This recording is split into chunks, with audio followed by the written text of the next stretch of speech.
Olá para todos que estão nos assistindo. Nós estamos no nosso quinto, isso mesmo, o nosso quinto Momento Inclusão, que está falando sobre educação com qualidade dentro do SG. O assunto é vastíssimo e quando nós focamos a diversidade assistiva, o público da diversidade assistiva, em especial nesse caso, estamos dando capítulos para as pessoas com deficiência. Nós começamos a notar que o assunto ele se abre enormemente.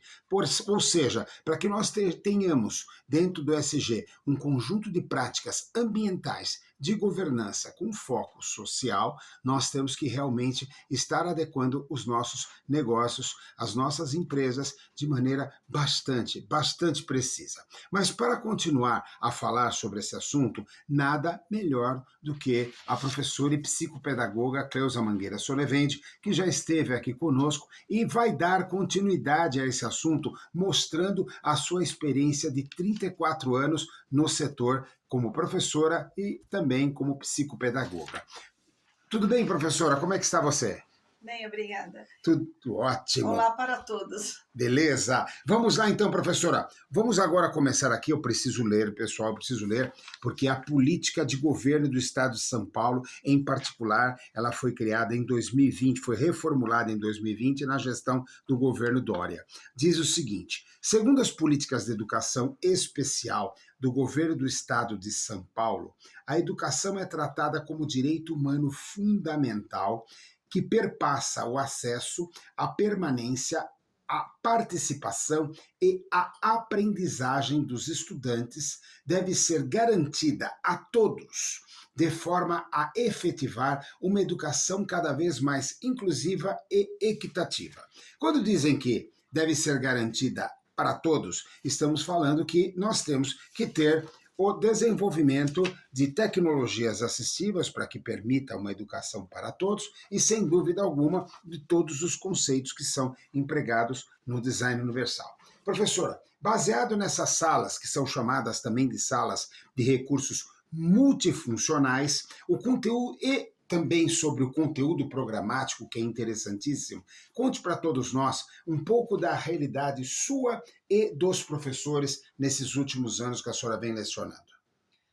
Bom, na verdade, a implantação dessas salas de recursos multifuncionais, ela foi realizada em 2007, no papel. Entretanto, em 2008 é que começou a gente ter, assim, o início dessas salas e principalmente, eu não sei porquê, mas começaram na Zona Leste, tá? Para a implantação dessas salas é necessário não só o equipamento, mas também um profissional adequado. A gente tem como dados, né, atuais, pesquisados agora, e eu também vou fazer como você a colinha, a porcentagem, o que a gente tem, por exemplo, na região sudeste. A gente tem, no Espírito Santo, 35%, no Rio de Janeiro, 24%, em Minas Gerais, 20%, em São Paulo, só 16%. Então, quer dizer, só 16% de todas as escolas, que a gente conta tanto as do Estado quanto as públicas, né? As públicas, perdão, e as municipais, a gente só tem 16% de implantação dessas salas. Olha só que interessante, ó, 16% acabou de nos revelar aqui a professora Cleusa, psicopedagoga, que no Espírito Santo é o estado mais alto no Brasil, 35%. 35%, e São Paulo, que é o estado mais rico do nosso país, apenas 16%. Nós temos absolutamente aí governadores que começaram a trabalhar, porque a lei está aí, né, professor? A lei está aí, ela foi enfatizada pela Lei Brasileira de Inclusão em 2015, mas ao mesmo tempo nós temos essas lacunas, esses hiatos que separam o que está no papel e o que está na realidade, certo, professora? Por favor. Mas veja bem, o Brasil é imenso e em relação ao Brasil todo, a gente tem 30 mil salas. 30 mil salas? Isso, no Brasil todo, né? Esse dado eu peguei hoje. 30 mil, 2023. ó, presta atenção, 30 mil salas.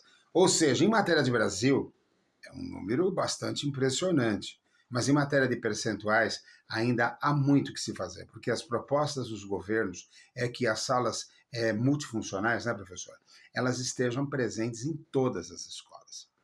Mas veja bem, essas salas multifuncionais, elas podem existir ou não na sala, na escola.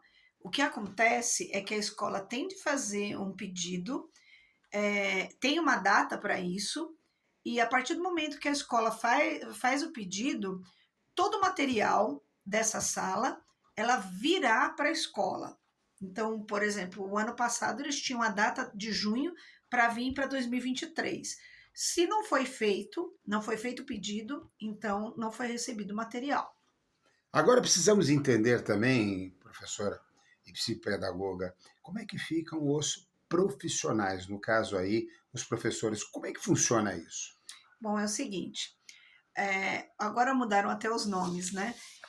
Mas é assim, tem de ter um professor, que seria o professor que é o dono da sala, né? Então seria o regente, mas regente se conta todos os professores, se for para o ensino fundamental, é mais que um. E um professor que seria, agora tem um nome novo, que é professor colaborativo. Então, ele fica na sala multifuncional, enquanto o outro fica na sala com todos os alunos, uma sala regular.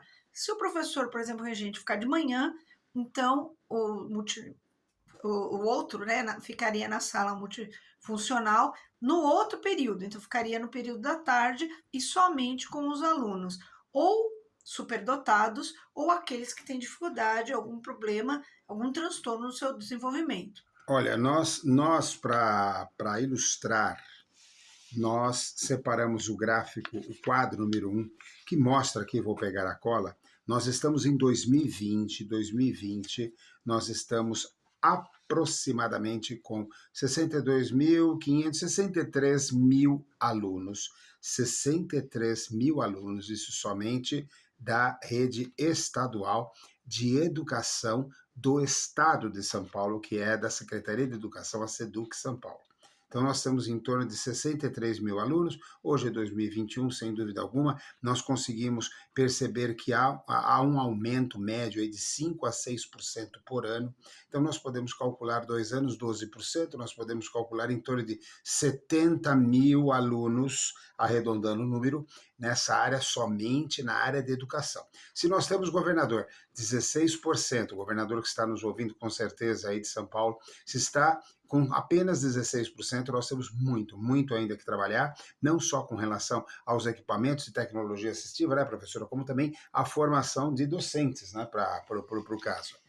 Veja bem, as diretorias de ensino, a Secretaria de Educação, elas promovem cursos, tá, que são abertos para os professores, e esses cursos são para que ele tenha uma educação continuada, ou seja, para instruí-los para que eles possam ser professores, né, agora nessa nova gestão.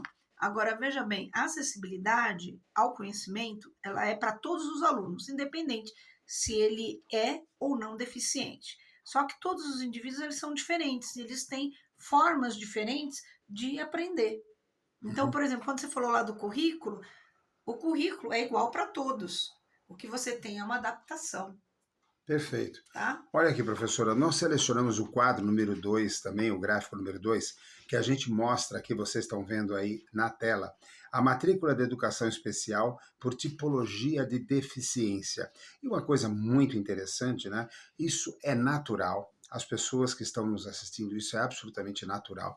As pessoas costumam imaginar a deficiência até pelo símbolo anterior, que agora não é o símbolo universal da deficiência, mas o símbolo anterior era um cadeirante. Então as pessoas costumam imaginar que os cadeirantes representam a maior parte de deficientes. Negativo.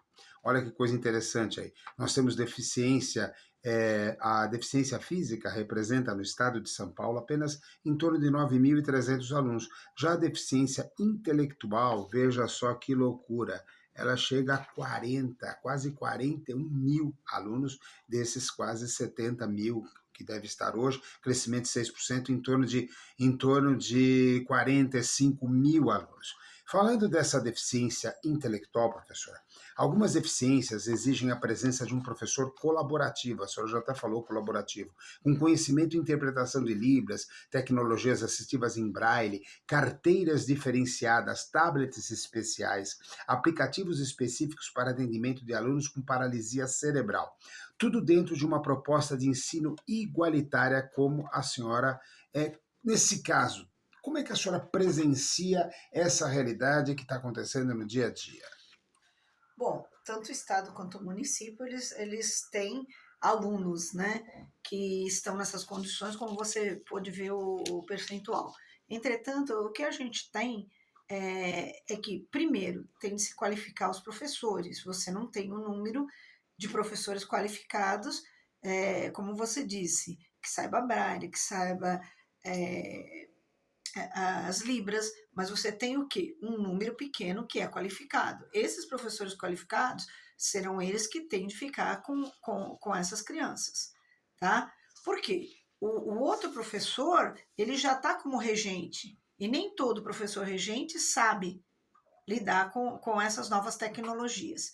Então, o que acontece é que tem de ter a qualificação e daí eles terem de fazer cursos para melhoria do ensino. Agora, veja bem, as escolas, elas respeitam muito isso, mas você tem escolas que nem pedem, né, para ter o material e nem pedem o acesso à construção de uma sala, porque às vezes eles não têm nem lugar. Eles têm tantos alunos em uma sala de aula, às vezes chega a ficar com 50 alunos.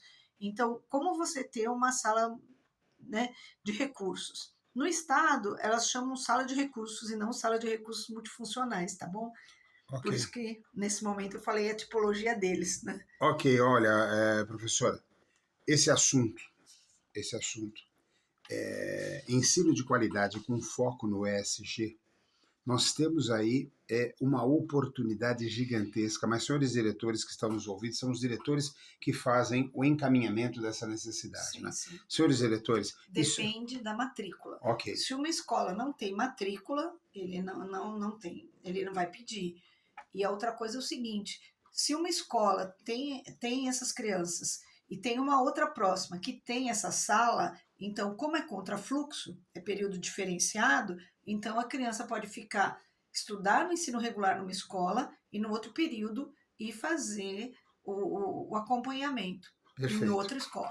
Nós já visitamos isso, inclusive estivemos visitando algumas escolas fora de São Paulo, em Itaquá. Itaquaquecetuba, né? Visitamos um projeto muito interessante lá na área de Secretaria de Educação que está acontecendo, subordinada, sem dúvida, ao governo do Estado de São Paulo, na parte de Libras, né? Professores todos librados, mas eu vou falar uma coisa para vocês. Esse assunto é muito interessante e eu disse que iria abrir o ESG nessas várias facetas.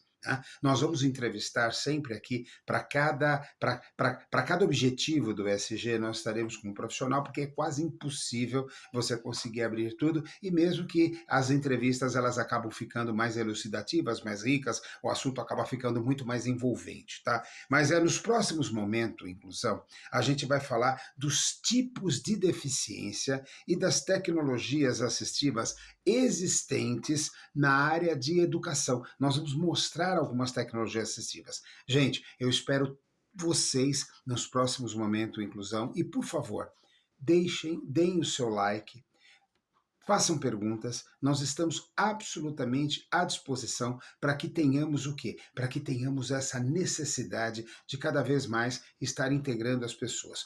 ESG, na parte da educação, professora Cleusa Mangueira, eu quero agradecer muito a sua presença e gostaria que a senhora deixasse uma mensagem para as pessoas que estão nos assistindo.